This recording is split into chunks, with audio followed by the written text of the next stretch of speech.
Hello friends, welcome to my channel. मेरा नाम है ध्रुव और आप देख रहे हैं the learners community and technology. आज हम बात करने जा रहे हैं फोर्थ सेमेस्टर के अंतर्राष्ट्रीय संबंधों का परिचय के यूनिट 3 के पार्ट 2 के बारे में। फर्स्ट पार्ट में हमने बात करी थी कि विदेश नीति क्या होती है और भारत की विदेश नीति क्या है। ठीक है, काफ़ी इंपॉर्टेंट वीडियो थी फर्स्ट पार्ट, तो प्लीज़ पहले फर्स्ट पार्ट को देखें, उसके बाद ये वाला पार्ट देखें।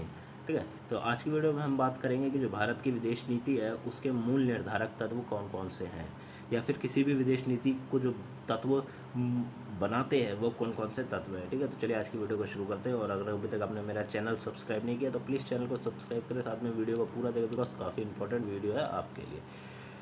तो जो हमारा चैप्टर स्टार्ट होता है उसके नोट्स मैंने ऑलरेडी प्रिपेयर कर रखे हैं, तो चलिए आज की वीडियो को शुरू करते हैं। तो देख सकते हैं यहाँ से है कि भारत की विदेश नीति के बुनियादी निर्धारक तत्व क्या है। बुनियादी या फिर मूल एक ही बात है। ठीक है, बुनियादी निर्धारक तत्व जो कि हर एक प्रकार से उसका बेस होता है। किसी भी विदेश नीति को बनाने के लिए उसका बेसिक चीज़ें कौन कौन सी है वो। ठीक है, तो देखते हैं किसी भी देश की विदेश नीति का निर्धारण अनेक तत्वों से होता है। इसके पीछे का जो प्रमुख कारण है कि सरकारें तो बदलती रहती है लेकिन विदेश नीति पहले जैसी ही रहती है। ठीक है, तो किसी भी देश का जो विदेश नीति का निर्धारण होता है, विदेश नीति जब बनाई जाती है तो उसके लिए कुछ तत्वों को उठाया जाता है। ठीक है, वो तत्व हमेशा सेम रहते हैं, वो तत्व बदलते नहीं हैं। ठीक है, जिसका एक कारण ये भी है कि सरकारें तो किसी देश की सरकारें तो बदलती रहती हैं। जैसे कि भारत में बात करें तो 5 साल बाद कोई न्यू सरकार आ जाती है, नई सरकार आ जाती है और वो राज करती है। बट वहीं पे विदेश नीति हमेशा सेम ही रहती है, विदेश नीति में कोई भी परिवर्तन नहीं होता। हाँ, वो सरकार जो है वो विदेश नीति में चाहे तो हल्का फुल्का परिवर्तन कर सकती है, बट उसके जो बेसिक चीज़ें हैं या फिर मूल निर्धारण तत्व हैं उनका में परिवर्तन बिल्कुल नहीं कर सकती। ठीक है, उसके बाद आता है एक प्रकार से हम कह सकते हैं विशेषज्ञ कि फेडरल फोर्ड और लिंकन ने कहा का कहना है कि मूल रूप से विदेश नीति की जड़ें ऐतिहासिक पृष्ठभूमि, राजनीतिक संस्थाओं, परंपराओं, आर्थिक आवश्यकताओं, शक्ति के तत्व, अभिलाषाओं और भौगोलिक परिस्थितियों तथा राष्ट्र के मूल रूप में पाई जाती है। ठीक है, तो जो फेडरल फोर्ड और लिंकन जो विशेषज्ञ हैं या फिर एक तरह से कह सकते हैं थ्योरिस्ट हैं, जिन्होंने थ्योरी दी है कि जो मूल रूप से किसी भी विदेश नीति के जो तत्व होते हैं वो उसके इतिहास की पृष्ठभूमि में होते हैं, मतलब उसके इतिहास में मिलते हैं। ठीक है, वो जो तत्व हैं वो आप इतिहास में देख सकते हैं। ठीक है, उसकी राजनीतिक संस्थाओं में देख सकते हैं, पारंपरिक आर्थिक आवश्यकताओं में देख सकते हैं, जो कि पारंपरिक आर्थिक आवश्यकताएं हैं। ठीक है, शक्ति के तत्व की अभिलाषाएं ये देख सकते हैं, और फिर भौगोलिक परिस्थितियों में आप उन तत्वों को सिंपली देख सकते हैं। अब जो हमारे पास 4 प्रकार के तत्व हैं जिनके बारे में इस चैप्टर में हम बात करेंगे। तो चलिए आज देखते हैं उन्हें। तो जो हमारा पहला तत्व है वो है भूगोल। ठीक है, जो हमारा पहला तत्व है वो है भूगोल। तो देखिए, किसी भी देश की भौगोलिक स्थिति उस देश की विदेश नीति का निर्धारण करती है। जो देश भूगोल की दृष्टि से सुरक्षित होता है वह स्वतंत्र विदेश नीति का निर्माण करता है। ठीक है, अब यहाँ पे बताएगा कि किसी भी देश की जो भौगोलिक होती है, तो किसी भी देश की भौगोलिक स्थिति उसकी विदेश नीति का निर्धारण करती है। जो भी देश का एक प्रकार से सुरक्षित होगा, ठीक है, उसके आसपास के जो देश हैं वो उस पर हमला ना करें इस प्रकार की स्थिति, या फिर कोई भी देश उस पर हमला ना करे इस प्रकार की स्थिति में वह देश एक स्वतंत्र विदेश नीति का निर्माण करता है। ठीक है, अगर सुरक्षित देश है, भौगोलिक स्थिति से सुरक्षित है, तो वो एक स्वतंत्र विदेश नीति का निर्माण करेगा। उसके बाद आता है कि भारत की भौगोलिक स्थिति में भी भारत की विदेश नीति को बहुत हद तक प्रभावित किया है। जो भारत की एक प्रकार से भौगोलिक स्थिति है। ठीक है, भारत आप देख सकते हैं एशिया का सबसे बड़ा देशों में से एक है। साथ में उसको 3 तरफ से समुद्र ने और एक तरफ से पहाड़ों ने घेर रखा है। तो इस प्रकार की जो स्थिति है उस प्रकार से भारत एक सुरक्षित देश माना जाता है, तथा उसने एक स्वतंत्र विदेश नीति का निर्माण किया है और बहुत हद तक विदेश नीति ने उसको प्रभावित भी किया है। दक्षिण एशिया में सबसे बड़ा देश उत्तर भारत में हिमालय बाकी 3 तरफ से घिरा हुआ है, समुद्र के द्वारा 3 तरफ से घिरा हुआ है। जहाँ यह स्थिति भारत को सुरक्षित घोषित करती है, वहीं सामरिक दृष्टि से भारत के लिए चिंता का कारण है, क्योंकि भारत को हिमालय से घुसपैठ रोकने तथा समुद्री सीमाओं की रक्षा करने के लिए भारी सैन्य खर्च व्यय करना पड़ता है। ठीक है, तो मैं यहाँ पर आपको डिस्कशन में बताऊँ, जैसे कि भारत 3 तरफ से समुद्र की तरफ से घिरा हुआ है तथा एक तरफ से उसको हिमालय पहाड़ों ने घेर रखा है। ठीक है, अब हिमालय पहाड़ों या फिर समुद्र की तरफ से जो भी हमला होता है या फिर जो भी घुसपैठ होती है उसे रोकने के लिए भारत को अपनी सेना इन सभी क्षेत्रों में लगानी पड़ती है, जिसके कारण भारत का जो सैन्य खर्च है या फिर सैन्य व्यय है वो बहुत ही ज़्यादा अधिक है, जिसके कारण भारत को आर्थिक रूप से तो प्रॉब्लम होती है, बट वहाँ पे उसकी जो सुरक्षित रूप से वो एक प्रकार से काफ़ी बेहतर रहता है। ठीक है, भारत 3 तरफ से समुद्र से और एक तरफ से पहाड़ों से घिरा हुआ है, तो भारत एक प्रकार से सुरक्षित घोषित करता है। ठीक है, और वहीं पे घुसपैठ के कारण भारत को थोड़ी बहुत प्रॉब्लम होती है। उसके बाद हमारे मेरे कुछ पॉइंट्स बनाए हैं। ठीक है, उन पॉइंट्स में मैंने काफ़ी कुछ डिस्कस किया है अपने चैप्टर्स के पॉइंट। तो देख सकते हैं कि समुद्री मार्ग भारत के व्यापार के लिए बहुत ही आवश्यक है, इसीलिए उनकी सुरक्षा के लिए इतना भारी व्यय भारत को करना पड़ता है। ठीक है, समुद्र 3 तरफ से समुद्र को भारत को 3 तरफ से समुद्र ने घेर रखा है, हिंद महासागर, प्रशांत महासागर। ठीक है, इस प्रकार से घेर रखा है, तो जिसके कारण क्या है कि भारत को जो व्यापार है वो भी समुद्र के द्वारा होता है। अधिकांश जो व्यापार है भारत का वो समुद्र के द्वारा होता है, तो इसीलिए भारत को समुद्र की तरफ से खतरे से बचने के लिए वहाँ पे अधिक पैसा या फिर सेना के ऊपर व्यय करना पड़ता है। उसके बाद आता है हिंद महासागर के क्षेत्र में भर्ती अमेरिका, रूस, ब्रिटेन की गतिविधियों से चिंता होना स्वाभाविक है, जिसके कारण संयुक्त राष्ट्र संघ में हिंद महासागर को शांति का क्षेत्र घोषित करना का प्रयास करता रहता है। ठीक है, तो भारत का मानना है कि, या फिर एक प्रकार से हम कह सकते हैं कि अमेरिका और ब्रिटेन हिंद महासागर की तरफ से भारत के ऊपर हमला कर सकते हैं।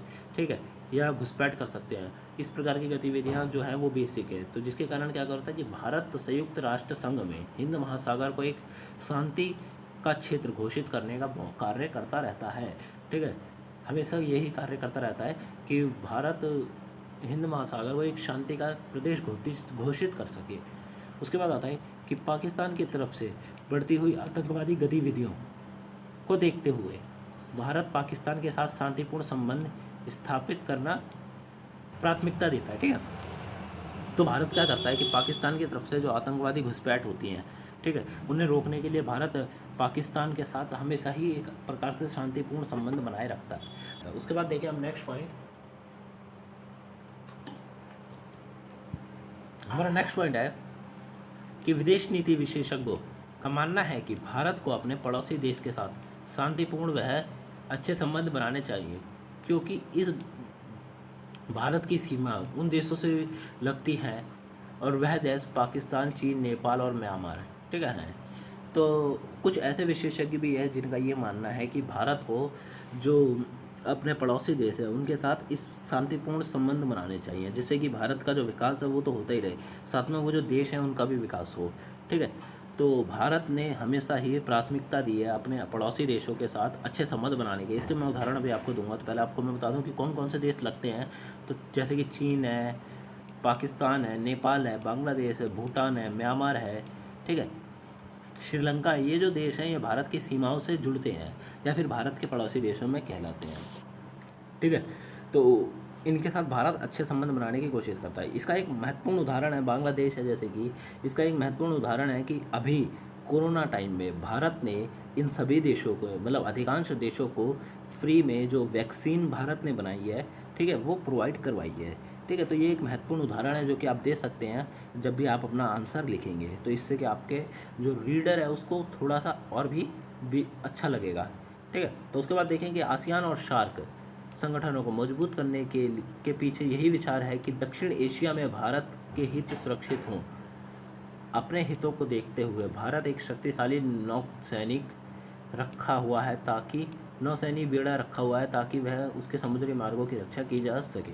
ठीक है, तो आसियान और शार्क नाम के दो संगठन हैं जिनके बारे में आपको 12th में भी पढ़ाया गया होगा। तो आसियान और शार्क में भारत ने मजबूती के कार्य कर रहा है। ठीक है, भारत अपने हितों को देखते हुए उसको मजबूत बना रहा है, उसको सुरक्षित बना रहा है। इसके लिए भारत ने एक महत्वपूर्ण कार्य किया है कि भारत ने शक्तिशाली नौसेना जंगी बेड़ा, ठीक है, नौसेना का एक बेड़ा तैयार करा है जो कि भारत के पास रखा हुआ है कि अगर समुद्र की तरफ से कोई भी हमला होता है भारत के ऊपर, ठीक है, तो भारत उसका प्रयोग करके युद्ध में लड़ सकता है, ठीक है, और अपने मार्गों को सुरक्षित कर सकता है। इस प्रकार का भारत ने एक पहले से ही एक तैयारी कर रखी है। उसके बाद आता है भारत अपने पड़ोसी देशों के साथ वाद विवाद को शांतिपूर्ण ढंग से सुलझाने को अधिक महत्व देता है, ना कि किसी प्रकार की युद्ध की गतिविधियों से, ठीक है। तो भारत जो अपने एक प्रकार से हम कह सकते हैं जो उसके पड़ोसी देश हैं या फिर पड़ोसी देशों के साथ जो भी वाद विवाद है, जल विवाद है या फिर सीमा विवाद है, उन सबको युद्ध के बेसिस पे नहीं, शांतिपूर्ण ढंग से उसे निपटाने की कोशिश करता है। उसके बाद आता है पाकिस्तान के साथ अपने कटुतापूर्ण संबंध आज भी भारत की विदेश नीति के कुशल संचालन में सबसे बड़ी बाधा है, तथा चीन, बांग्लादेश, श्रीलंका के साथ भी कुछ मतभेद हमारी विदेश नीति को गंभीर चुनौती देते हैं, ठीक है। तो भारत के साथ जो पाकिस्तान के जो संबंध है वो तो पहले से ही खराब है, ठीक है। भारत और पाकिस्तान के बीच में हमेशा से ही जो संघर्ष रहा है वो रहा है, ठीक है। तो और जो उसकी विदेश नीति है भारत की, उसके लिए ये जो श्रीलंका या फिर हम कह सकते हैं पाकिस्तान, बांग्लादेश, चीन, ये जो देश हैं इनके गतिविधियों के कारण भारत की जो विदेश नीति है वो भी प्रभावित होती है। उसके बाद हमारा जो नेक्स्ट टॉपिक आता है इसी चैप्टर का वो है ऐतिहासिक या इतिहास, ठीक है। जैसे कि मैंने आपको बताया ही, ऐतिहासिक या इतिहास का अर्थ है कि हमारा जो विदेश नीति है उसके तत्व इतिहास में भी आपको मिल जाएंगे। वो तत्व कौन कौन से हैं अब हम उनको देखते हैं। तो सबसे पहले जो हमारा तत्व है वो है कि भारत की विदेश नीति की जड़ें, यहाँ पे छड़ें नहीं हैं, ठीक है, यहाँ पे थोड़ा जड़ें हैं, यहाँ पे लिखने में थोड़ी गलती हुई है, यहाँ पे जड़ें आएगा कि जड़ें उसके इतिहास की परंपरा में समाहित हैं, ठीक है। इतिहास की परंपरा में समाहित का मतलब यहाँ पे बताया गया है कि भारत की जो जड़ें हैं, अब एक प्रकार से जितने भी हमने विचारों को अपनाया है विदेश नीति को बनाते टाइम, वो सारे के सारे विचार हमारे इतिहास में उपलब्ध थे। हमने इतिहास में से उन विचारों को लिया और अपनी एक विदेश नीति तैयार की। उसके बाद आता है कि भारत की अहिंसावादी चिंतन अर्थात महात्मा बुद्ध और गांधी का आदर्शवादी चिंतन भारत की विदेश नीति के अंतर्गत देखा जा सकता है, ठीक है। तो भारत की विदेश नीति के अंतर्गत हम देख सकते हैं कि महात्मा बुद्ध का जो अहिंसावादी है, मतलब किसी भी जो प्रकार का विवाद है हम उसे अहिंसा से नहीं शांतिपूर्ण ढंग से भी सुलझा सकते हैं। तो ये जो अहिंसावादी का जो एक प्रकार से हम कह सकते हैं विचार है, ये महात्मा गौतम बुद्ध के द्वारा आया था, ठीक है। तो ये जो विचार है ये हमारे इतिहास में उपलब्ध था और साथ में ये महात्मा गांधी का भी विचार हमने लिया है। उसके बाद आता है कि मैंने यहाँ पर भी कुछ पॉइंट बनाए हैं। वो पहला पॉइंट है कि नेहरू जी द्वारा प्रतिपादित पंचशील और शांतिपूर्ण सह अस्तित्व का सिद्धांत भारत के ऐतिहासिक सांस्कृतिक धरोहर है, ठीक है। पंडित जवाहरलाल नेहरू ने दो प्रकार के सिद्धांतों का हम कह सकते हैं उत्पादन किया था। पहला है पंचशील का सिद्धांत जो कि 5 वर्ष के विकास के लिए बनाया गया था, कि मतलब प्रति 5 वर्ष में भारत अपना विकास करेगा। और साथ में दूसरा था शांतिपूर्ण सहअस्तित्व, मतलब पूरा विश्व हमारा देश है और हमें इसके साथ शांतिपूर्ण सहअस्तित्व से रहना चाहिए, ठीक है। उसके बाद आता है हमारा नेक्स्ट पॉइंट कि अहिंसावादी परंपरा आज भी भारत की विदेश नीति का एक महत्वपूर्ण तत्व है, ठीक है। अहिंसावादी परंपरा मतलब ऐसी परंपरा हमारे इतिहास में भी उपलब्ध थी और वर्तमान में भी उपलब्ध है कि हम किसी भी वाद विवाद को हिंसा से नहीं अहिंसा से सुलझाने की कोशिश करते हैं, ठीक है। यही जो एक प्रकार से हम ये कह सकते हैं कि ये जो विचार है ये महात्मा गांधी का है। महात्मा गांधी ने अहिंसावादी को अधिक से अधिक प्राथमिकता दी थी। उसके बाद आता है साम्राज्यवाद उपनिवेशवाद में रंगभेद की नीति का विरोध आज भी हमारी विदेश नीति के प्रमुख सिद्धांतों में से एक है, ठीक है। इसका अर्थ है कि साम्राज्यवाद या उपनिवेशवाद जब अंग्रेज़ों का समय चल रहा था, ठीक है, या फिर जब मुगल काल चल रहा था, तो उस समय रंगभेद की जो नीति थी उसका भारत विरोध करता था और आज भी भारत उसका विरोध करता है, ठीक है। और ये जो रंगभेद की नीति है या फिर साम्राज्यवाद या फिर एक उपनिवेशवाद के जो सिद्धांत हैं, इनका भारत की विदेश नीति पुरजोर रूप से विरोध करती है और ये उसके महत्वपूर्ण सिद्धांतों में से एक है। भारत ने हमेशा ही साम्राज्यवाद, उपनिवेशवाद और रंगभेद की नीति का विरोध किया है। आप इन पॉइंट्स को सेम लिख सकते हैं बिकॉज काफ़ी इंपॉर्टेंट पॉइंट्स हैं और आप इनको साथ के साथ नोट डाउन प्लीज़ करते रहिए। उसके बाद आता है पाकिस्तान द्वारा भारत पर किए गए आक्रमण के बावजूद भारत ने पाकिस्तान के प्रति शांतिपूर्ण नीति को अपनाकर उसके जीते हुए क्षेत्र को वापस लौटा दिया। ठीक है, अब यहाँ पे काफ़ी इंपॉर्टेंट पॉइंट ये है कि इसका जो मेन मोस्ट इम्पॉर्टेंट पॉइंट है, हम कह सकते हैं कि भारत ने हमेशा से ही अपने पड़ोसी देश जिनके साथ उसके वाद विवाद है उनके साथ शांतिपूर्ण ढंग से करने का कार्य किया है। ठीक है, तो भारत ने पाकिस्तान के साथ कई युद्ध हुए और एक युद्ध में भारत, उस समय इंदिरा गांधी थी, ठीक है, तो उस समय भारत ने पाकिस्तान के लाहौर तक का क्षेत्र जो है उसे जीत लिया था युद्ध में। भारत की सेना लाहौर तक पहुंच गई थी, बट उसके बाद एक प्रकार से हम कह सकते हैं पाकिस्तान की सेना हार गई। उसके बाद एक शिमला समझौता हुआ जिसके तहत इंदिरा गांधी ने सारे के सारे जो जगह है वो वापस कर दी पाकिस्तान को। ठीक है, और उनके सैनिक भी। तो एक प्रकार से हम कह सकते हैं कि ये भारत के शांतिपूर्ण सहअस्तित्व की और साथ में अहिंसा की एक प्रकार से विचारधारा को महत्व देती हैं। उसके बाद आता है भारत आज भी अपने पड़ोसी देशों के साथ शांतिपूर्ण सहअस्तित्व की नीति को अपनाता है। ठीक है, भारत आज भी ये नीति को अपनाता है। उसके बाद हमारा जो अनदर टॉपिक आता है वो आता है अर्थव्यवस्था या आर्थिक। भारत की नीति या फिर किसी भी विदेश नीति को बनाने के लिए जो अर्थव्यवस्था के सिद्धांत हैं वो भी काफ़ी महत्वपूर्ण रखते हैं। तो हम देखें तो आर्थिक विकास के लिए यह ज़रूरी होता है कि उस देश के साथ प्रचुर मात्रा में प्राकृतिक संसाधन हों, उनका दोहन करने की क्षमता भी है। ठीक है, किसी भी देश के आर्थिक विकास के लिए जो चीज़ें इंपॉर्टेंट है वो है कि उस देश के पास जो प्राकृतिक संसाधन है वो प्रचुर मात्रा में उपलब्ध होने चाहिए जिससे कि वो देश अपने विकास कर सके। ठीक है, और उसके पास उस प्राकृतिक संसाधन को यूज़ करने के लिए एक प्रकार से टेक्नोलॉजी या फिर हम प्रौद्योगिकी कहें तो होनी चाहिए। भारत के पास प्राकृतिक संसाधन तो प्रचुर मात्रा में थे, परंतु उसके पास प्रयोग करने की जो तकनीक थी वो नहीं थी, जिसके कारण भारत ने अमेरिका तथा ब्रिटेन जैसे देशों से संबंध स्थापित किए तथा वहाँ से तकनीकों को मंगवाया। ठीक है, भारत ने अमेरिका, ब्रिटेन, फ्रांस और कह सकते हैं हम कि रशिया, ये जो देश हैं ये इनसे अच्छे संबंध बनाए और वहाँ से तकनीकों को बुलवाया। ठीक है, अपनाया, उन्हें खरीदा, तकनीकों को खरीदा, जिससे कि भारत में जो प्राकृतिक संसाधन है उनका भी दोहन होना आरंभ हो गया। उसके बाद देखें शीत युद्ध के दौरान भारत ने गुटनिरपेक्षता की नीति का पालन करते हुए विश्व के दोनों महाशक्ति अमेरिका और रूस के साथ संबंध बनाए रखे तथा बिना किसी दबाव के अपना आर्थिक विकास किया। ठीक है, तो शीत युद्ध के दौर की बात करें अगर हम, तो शीत युद्ध के दौर में दो महाशक्तियाँ थी, सोवियत संघ जो कि रूस था और हम कह सकते हैं दूसरा था अमेरिका। ठीक है, भारत ने इन दोनों के साथ संबंध बनाए, बट इन दोनों में से किसी के भी गुट में शामिल नहीं हुआ। ना ही भारत वार्सा पैक्ट जो कि यूएसएसआर मतलब सोवियत संघ का गुट था, और ना ही भारत नाटो या फिर किसी और सैन्य गुट में शामिल हुआ। भारत आज भी इनमें से किसी भी गुट का सदस्य नहीं है। भारत आज भी गुटनिरपेक्षता की नीति को अपनाता है।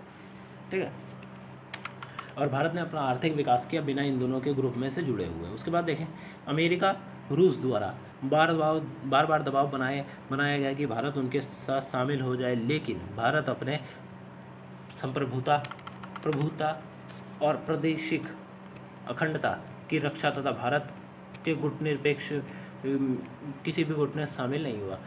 ठीक है, भारत ने अपनी संप्रभुता और अखंडता को देखा, अपनी रक्षा को देखा, इसीलिए भारत किसी भी गुट में शामिल नहीं हुआ। उसके बाद नेक्स्ट पॉइंट आता है कि आज भी भारत की अर्थव्यवस्था आर्थिक उदारीकरण के दौर में है। वह WTO वर्ल्ड ट्रेड ऑर्गेनाइजेशन विश्व व्यापार संगठन के नियंत्रण में कार्य कर रही है। ठीक है, तो भारत की जो अर्थव्यवस्था है वो उदारीकरण के दौर में चल रही है वर्तमान में। ठीक है, विश्व का कोई भी देश आके भारत में आकर व्यापार कर सकता है। ठीक है, उसे खुली छूट है, उदारीकरण मुक्त व्यापार की नीति को भारत ने अपनाया है। ठीक है, और जो भी ये जो नीतियाँ चल रही है ये किसके द्वारा चल रही है? वर्ल्ड ट्रेड ऑर्गेनाइजेशन मतलब विश्व व्यापार संगठन द्वारा चल रही हैं और भारत की नीति इसके तहत चलती है।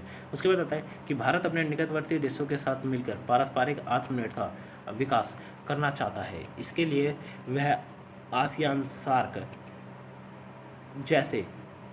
सार्क जैसे एक प्रकार से हम कह सकते हैं विचारों को रखा कि दक्षिण एशिया का मुक्त व्यापार का क्षेत्र बनाया जा सके। ठीक है, उसके बाद आता है नेक्स्ट पॉइंट कि भारत के आर्थिक विकास को चुनौती देने का एक महत्वपूर्ण तत्व सैनिक तत्व है तथा भारत को प्रतिवर्ष अपने आर्थिक बजट का एक बड़ा हिस्सा सेना पर खर्च करना पड़ता है, जिससे कि भारत कि भारत के आर्थिक विकास पर प्रभाव पड़ता है। ठीक है, तो भारत एक प्रकार से हम कह सकते हैं कि जो भारत का आर्थिक विकास है उस पर दबाव जो बनाता है वो है हमारी सेना, क्योंकि हम हर साल अपने रक्षा बजट सेना में से अपने आर्थिक बजट में से रक्षा बजट को एक बड़ा धन का अमाउंट देते हैं। ठीक है, बड़ी अमाउंट देते हैं जिससे कि वो अपने विकास कर सके। तो भारत को प्रतिवर्ष क्या होता है, एक प्रकार से हल्का सा धक्का लगता है। उसके बाद भारत प्रतिवर्ष विदेश से कोई ना कोई उच्च तकनीक मंगाता रहता है और अपने सेना का विकास करता रहता है। ठीक है, तो भारत प्रतिवर्ष क्या करता है, विदेशों से अच्छे मिसाइल हो गए या फिर अच्छे से अच्छे रॉकेट्स हो गए, हेलीकॉप्टर्स हो गए, ये सब मंगाता रहता है। भारत अपनी सेना का विकास करने में कोई भी कसर नहीं छोड़ता। ठीक है, इसीलिए विश्व में भारत की सेना तीसरी सबसे बड़ी सेना है, साथ में सबसे एक प्रकार से कह सकते हैं हम कि खतरनाकों में से एक सेना है।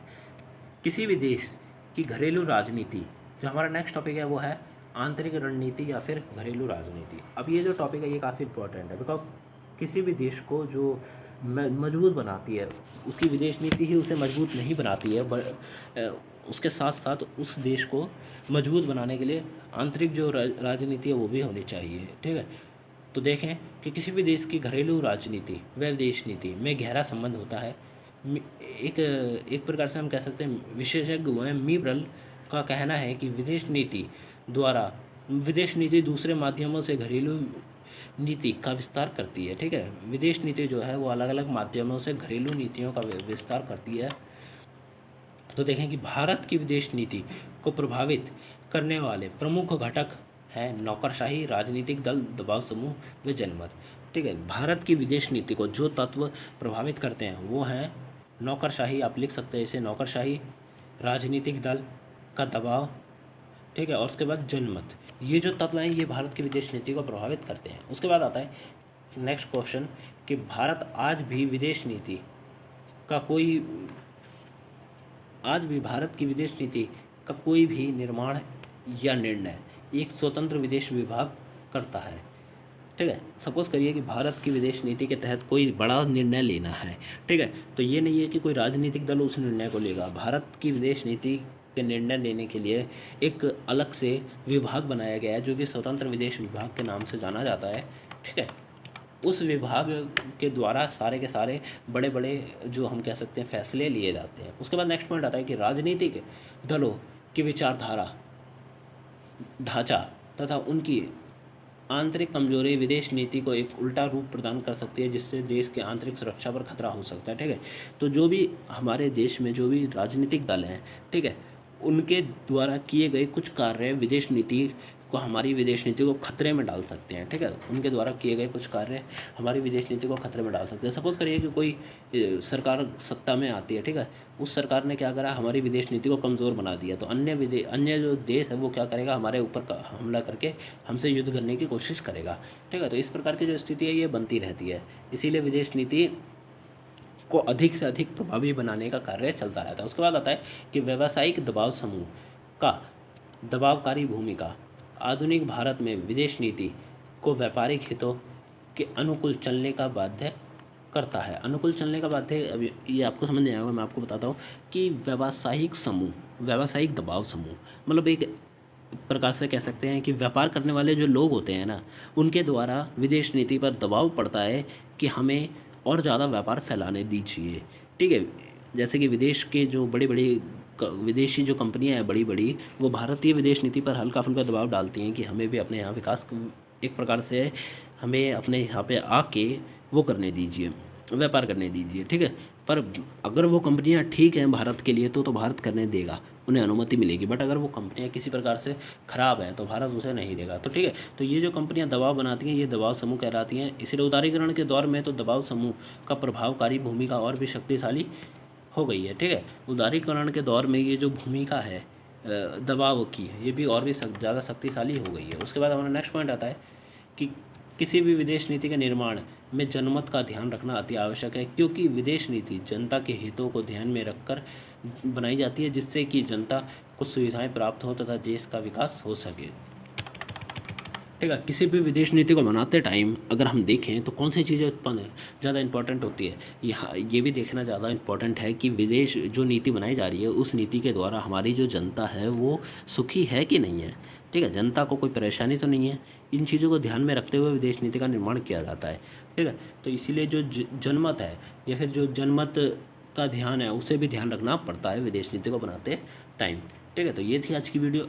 आज की वीडियो में बस इतना ही। अगर आपको वीडियो का एक्सप्लेनेशन अच्छा लगा तो प्लीज़ वीडियो को लाइक करें, चैनल को सब्सक्राइब करें, साथ में इस वीडियो को अपने फ्रेंड्स के साथ शेयर करें जो भी स्टडी कर रहा है। ऐसा नहीं है कि ये वीडियो सिर्फ बीए के स्टूडेंट्स के लिए है, ये वीडियो एमए के स्टूडेंट्स के लिए भी है। ये वीडियो जो बच्चे यूजीसी नेट की तैयारी कर रहे हैं या फिर किसी भी जिसमें भी ये टॉपिक आता है अंतर्राष्ट्रीय संबंध, प्लीज़ ये वीडियो उन्हें शेयर करें। अपने जितने भी आपके पास ग्रुप्स हैं प्लीज़ उनमें ये वीडियो शेयर कर दीजिए। और वीडियो अच्छी लगी तो वीडियो को लाइक करें, चैनल को सब्सक्राइब करें, साथ में मेरे टेलीग्राम के ग्रुप को वहाँ ज्वाइन करें। वहाँ पे मैं इसके नोट्स आपको प्रोवाइड कर दूँगा, तो ये आपके लिए काफ़ी हेल्पफुल होगा। तो मिलते हैं अगली वीडियो में। Thanks for visiting on my channel guys.